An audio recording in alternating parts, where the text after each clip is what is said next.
जय हिंद दोस्तों, स्वागत है आप सभी का आपके अपने YouTube चैनल जैकपुर पे।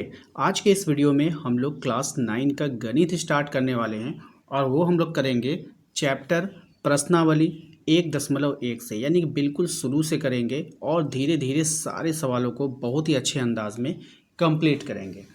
तो वीडियो को लाइक कर देना है। चैनल पे जो लोग पहली बार आए सब्सक्राइब कर लीजिएगा, बेल आइकन को प्रेस कर लीजिए ताकि आने वाली हर एक वीडियो का नोटिफिकेशन आपके मोबाइल पे जाए।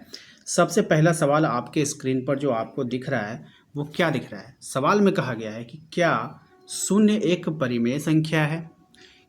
क्या इसे आप पी वाई क्यू के रूप में लिख सकते हैं जहां पी और क्यू पूर्णांक हैं और क्यू जीरो के बराबर नहीं है?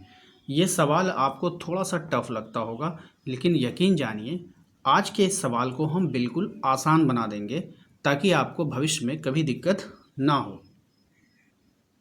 इसमें आपको जो जो पॉइंट आएंगे वो आपको मैं क्लियर करता चलूँगा, ठीक है। सबसे पहले मैं शॉर्ट में आपको बताता हूँ, आंसर फिर कैसे लिखना है वो बताऊँगा। सबसे पहले मैं आपको बता देना चाहता हूँ, जो परिमेय संख्या होता है, याद रखिएगा, जितने भी परिमेय, कौन सी संख्या? परिमेय संख्या, ठीक है। तो जितने भी परिमेय संख्या होती है ना, वो होती है पी बाई क्यू के फॉर्म में, यानी कि अंश बटा हर की तरह आपको दिखेगा। ओके, पहली बात। तो आप बोलोगे कैसे भैया? तो जैसे कि 5/2 मैंने लिख दिया तो ये परिमेय संख्या हो गया, ठीक है। हमने 3/7 लिख दिया, ठीक है। तो इस तरह से वो पी वाई क्यू के फॉर्म में दिखेगा, लेकिन इसके भी कई मतलब कि फैक्ट आपको आगे देखने को मिलेंगे। अब आप बोलोगे क्या, हमें ये बताइए कि अगर हम ओनली 4 लिख दें तो क्या ये परिमेय संख्या है? जी हाँ, ये भी एक परिमेय संख्या है। क्यों? क्योंकि किसी भी नंबर्स के नीचे कितने होते हैं? 1 होते हैं, ठीक है, होता है ना। तो किसी भी नंबर्स के नीचे हम 1 मान सकते हैं। तो ये क्या हो गया? अंश, और ये क्या हो गया? हर, यानी कि पी बाई क्यू के फॉर्म में आ गया। और क्यू जो है आपका वो 0 नहीं होना चाहिए, यानी कि अगर 4 के नीचे अगर हमने 0 लिख दिया तो ये परिमेय संख्या नहीं हो सकता है। दूसरी बात, यहाँ पर अब हम आपको स्टार्ट करते हैं बताने के लिए, ठीक है। आंसर बताते हैं और आंसर में जो कुछ भी आगे आएगा उसको भी हम लोग अच्छे से समझेंगे। जब ये क्वेश्चन आपको दिखे एक परीक्षा में, कहा गया है कि क्या शून्य एक परिमेय संख्या है? क्या इसे आप पी वाई क्यू के रूप में लिख सकते हैं जहां पी क्यू पूर्णांक है और क्यू बराबर 0 नहीं है? अच्छा, पी क्यू पूर्णांक क्या होता है? पूर्णांक का मतलब होता है, ये लाइन आप समझ लो, पूर्णांक का मतलब होता है जितने भी नंबर्स आप यूज़ करते हो मैथमेटिक्स में वो सभी क्या है? पूर्णांक है। जैसे 0 से स्टार्ट होता है, उसके बाद 1 जाता है, 2 जाता है, 3 जाता है, 4 जाता है, 5 जाता है, और इस तरफ की बात करें तो -1, -2, है ना, -3, ये सब क्या है? ये सब पूर्णांक में आते हैं। ओके भाई, चलो। तो आपको क्या लिखना होगा? लिखना होगा हाँ, आपको लिखना है हाँ, आंसर में लिखना है हाँ, ठीक है। आपको जब जब आंसर इसका लिखने लगोगे तो आपको वहाँ पर लिखना होगा हाँ, ठीक है, लिखना है। चूँकि इस तरह से, चूँकि 0 बराबर, ठीक है, आपको 0 का बराबर का साइन देना है। 0 बराबर हम लोग क्या लिख सकते हैं? 0/1 लिख सकते हैं। बोलोगे जी सर, लिख सकते हैं 0/1, क्योंकि किसी भी संख्या के नीचे हम लोग क्या लिख सकते हैं? 1 लिख सकते हैं। अच्छा, जब ये 0/1 आपने लिखा तो ये क्या बन गया? पी बाय क्यू बन गया। बन गया ना? बन गया ना? चलो, बन गया। अच्छा, इसीलिए चूँकि आप यहाँ पे लिखिए, चूँकि क्यू इजकल टू नॉट 0, यानी कि क्यू जो है आपका 0 नहीं है। क्यू कितना शो कर रहा है? 1 को शो कर रहा है ना। क्यू किसको शो कर रहा है? 1 को शो कर रहा है। इतना लिखने के बाद लिखना है तथा तथा पी क्यू पूर्णांक है। पी क्यू क्या है? पूर्णांक है। इतना आप लिख लेना है। आंसर में क्या लिखना है? हाँ, चूँकि 0 बराबर 0/1 आप लिख सकते हो, ठीक है। 0 बराबर 0/1 लिख सकते हो, 0 बराबर 0/1 लिख सकते हो, जाओ बराबर पी वाई क्यू देना है।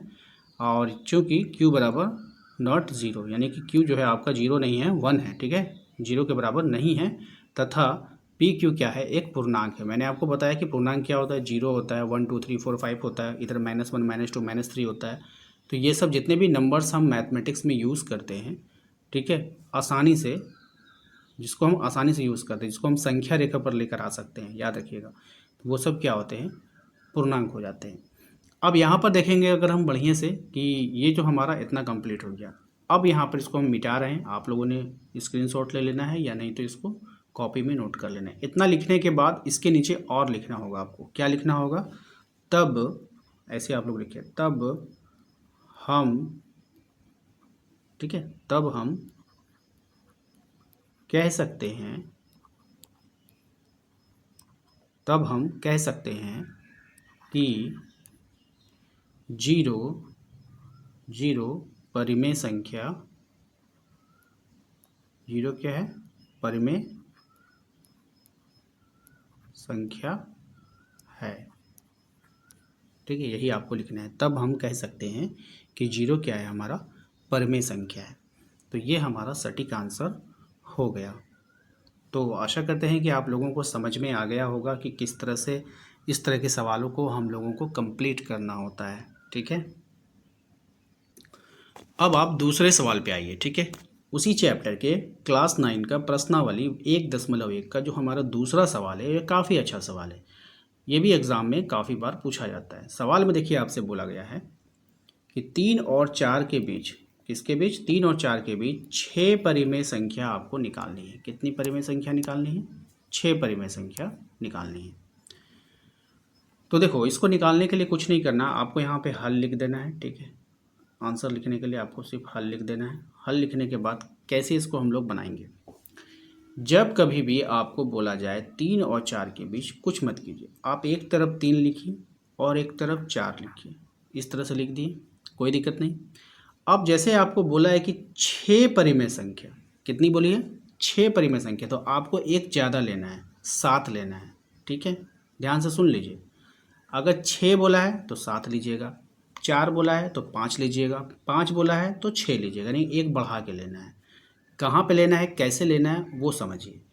जैसे बोला 6 परिमेय संख्या, तो हम नंबर कितना लेंगे, 7। आपको इस नंबर को 7 से गुना करना है, 7 से भाग देना है, 7 से गुना करना है और 7 से भाग देना है। ठीक है, 3 और 4 लिखेंगे, पहले ध्यान से समझ लीजिए। एक बार फिर से मैं आप लोगों को बता देना चाहता हूँ, एक बार इरेज कर देता हूँ इसको। ठीक है, इरेज करने के बाद मैं फिर से बता रहा हूँ, यहाँ पे आप 3 लिखो, यहाँ पे आप 4 लिखो।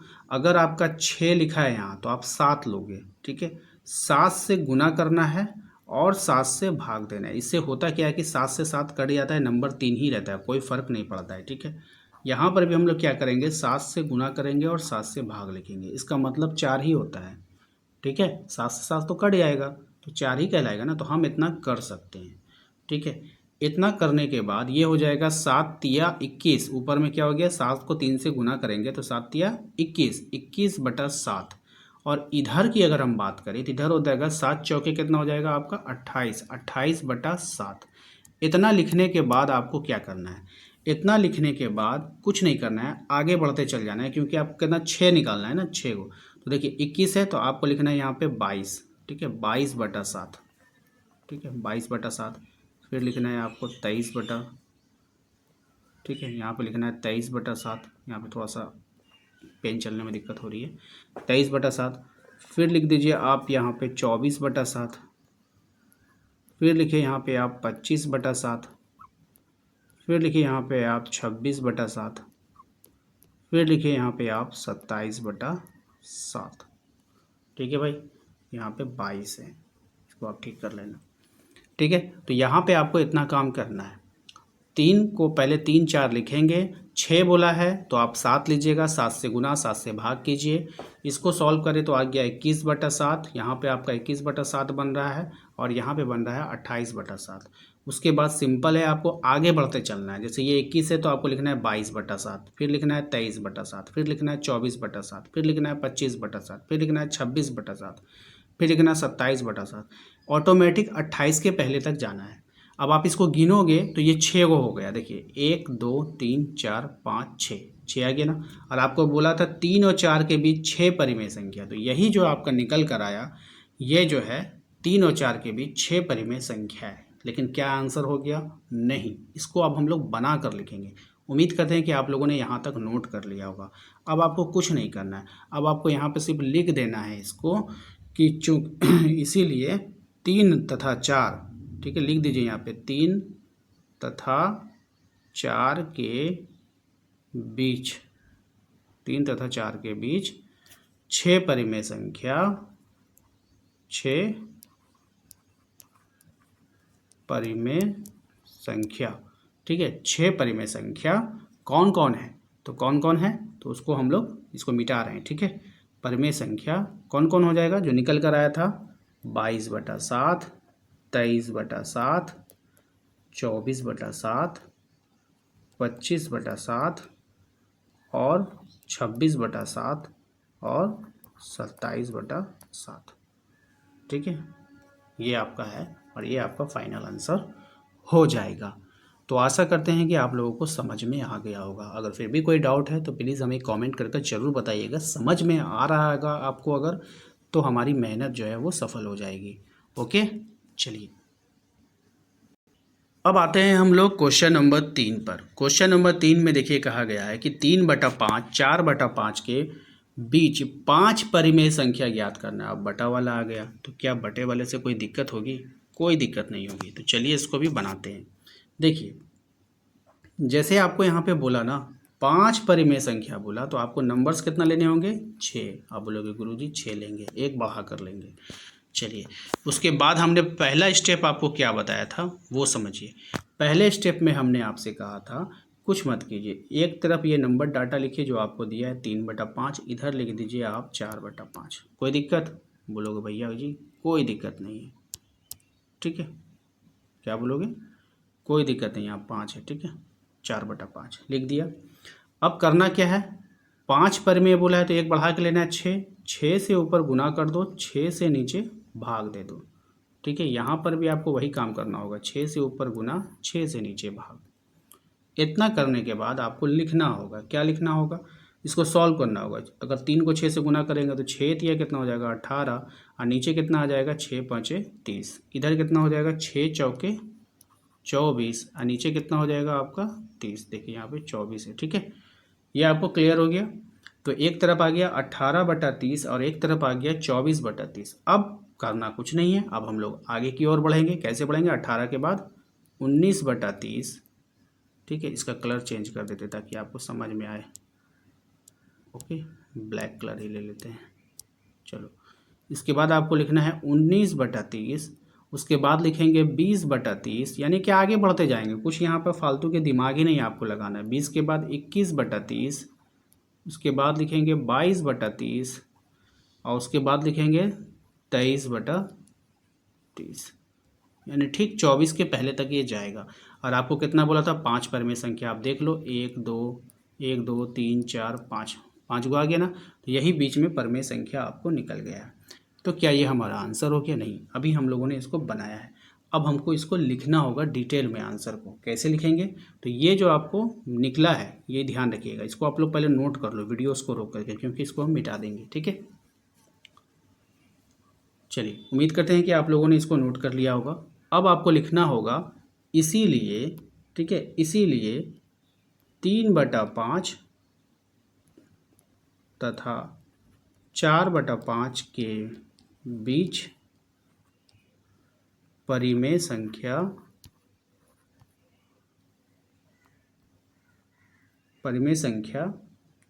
यहाँ पे छूट गया है, बीच 5 परिमेय संख्या, यहाँ पे लिख दीजिएगा 5, ठीक है, यहाँ छूट गया, यहाँ पे 5 परिमेय संख्या कौन कौन, अभी आपने निकाला है 19/30, 20/30, ठीक है, उसके बाद था 21/30, उसके बाद था 22/30 और उसके बाद है आपका 23/30। तो ये आपके 5 परिमेय संख्या निकल कर आ गई। तो उम्मीद करते हैं कि आप लोगों को समझ में आ गया होगा। वीडियो अच्छा लग रहा है तो लाइक करना है, चैनल पे अगर पहली बार आए तो सब्सक्राइब जरूर कीजिएगा और हमारे व्हाट्सएप ग्रुप को ज्वाइन करना बिल्कुल भी नहीं भूलेंगे। ओके, चलो अब आते हैं अगले सवाल क्वेश्चन नंबर 4 की तरफ। क्वेश्चन नंबर 4 में आपको कहा गया है कि नीचे दिए गए कथन सत्य हैं या फिर असत्य हैं, कारण के साथ अपना उत्तर देना है, ठीक है। यानी आपको जांचना है कि हमारा जो ये कथन आपको दिया गया है क्या ये सत्य है या फिर असत्य है। ठीक है, तो आइए देखते हैं सबसे पहला पॉइंट।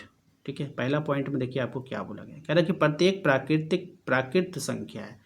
ठीक है, क्या बोला है, प्राकृत होगा, यहाँ पे स्पेलिंग थोड़ा सा मिस्टेक है, सही कर लीजिएगा, प्राकृत होगा यहाँ पे। ठीक है, ये वाला सही कर लीजिएगा। प्रत्येक प्राकृत संख्या एक पूर्ण संख्या होती है। ठीक है, तो प्रत्येक, सुनिए मेरा, इसके कहने का मतलब क्या है, बोल रहा है कि जितनी भी, पहले आपको समझाते हैं कि प्राकृत संख्या क्या है और पूर्ण संख्या क्या है। ठीक है, तो हम पहले यहाँ पे आपको बताते हैं कि प्राकृत संख्या क्या होती है। देखिए भैया, प्राकृत संख्या होती है वो 1 2 3 4 5, मान लो कि ये नेचुरल नंबर है। ठीक है, ये नंबर था गिनती के, लेकिन क्या 1 2 3 4 5 6 7 8 9 तक अगर हम जाएंगे, ठीक है, तो क्या 9 तक अगर हम 10 के लिए हमें जीरो की ज़रूरत पड़ेगी? तो जीरो जब तक हम लोग नहीं शामिल करेंगे तो वो पूर्ण नंबर्स नहीं बनेगा। तो पूर्ण नंबर्स के लिए हमें क्या शामिल करना पड़ेगा?